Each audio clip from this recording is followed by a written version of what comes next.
आपको ये भी बता दें कि कोर्ट के पास ये अधिकार होता है कि विशेष परिस्थितियों में वो आपके डाइवोर्स ऑर्डर को 6 महीने से पहले भी पारित कर सकती है। अमरदीप वर्सेस हरविंद कौर 2017 के मामले में सुप्रीम कोर्ट ने फैसला सुनाया था कि इमरजेंसी सिचुएशन में कोर्ट 6 मंथ के जो कूलिंग पीरियड होता है उसे भी वेव ऑफ कर सकती है और 7 से 10 दिन के अंदर अंदर भी डाइवोर्स का फैसला सुना सकती है। लेकिन इसके लिए जरूरी है कि पार्टीज इन 3 कंडीशंस को पहले ही पूरा कर ले।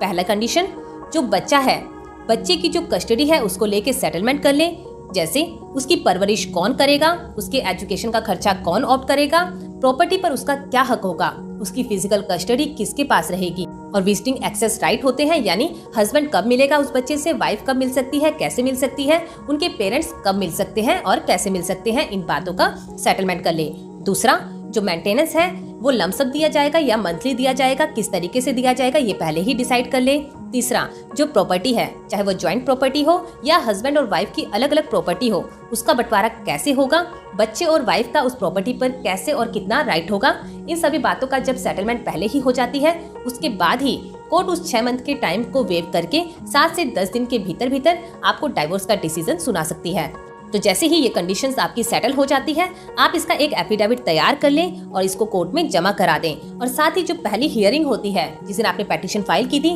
उस दिन ही कोर्ट से रिक्वेस्ट कर दें कि आपने हर संभव प्रयास कर लिए हैं, आपके बीच कॉम्प्रोमाइज नहीं हो सकता है, आप डाइवोर्स के लिए वेट नहीं कर सकते हैं, आपका साथ रहना पॉसिबल नहीं है किसी भी सिचुएशन में, तो डाइवोर्स के लिए वेट ना किया जाए और आपको ले डाइवोर्स की डिग्री पास कर दी जाए। आपकी रिक्वेस्ट कोर्ट के सामने रख सकते हैं, जिसके बाद अगर कोर्ट को लगता है कि आपकी बातें सही है और सारे सर्कमस्टांसेस उसके साथ मैच होते हैं तो कोर्ट आपके फेवर में जल्दी भी डिग्री पास कर सकता है और आपको डाइवोर्स मिल सकता है। तो साथियों, ये तो थी प्रोसेस म्यूचुअल कंसेंट से डाइवोर्स लेने की 13B के तहत। तो चलिए अब बात करते हैं इसी से जुड़ी कुछ कंडीशंस के बारे में। तो साथियों, जैसा कि आप स्क्रीन पर भी इसे पढ़ सकते हैं, हिंदू मैरिज एक्ट की धारा 13B(2) के अनुसार पेटिशन फाइल करने की जो पहली कंडीशन होती है वो ये होती है कि जो भी हस्बैंड और वाइफ दोनों पेटिशनर पेटिशन फाइल करने के कम से कम 1 साल पहले से या उससे ज्यादा समय से अलग रह रहे हो। सेपरेशन की बात करें तो सुरेश्ता वर्सेस ओम प्रकाश 1992 के मामले में सुप्रीम कोर्ट ने ये डिसीजन सुनाया था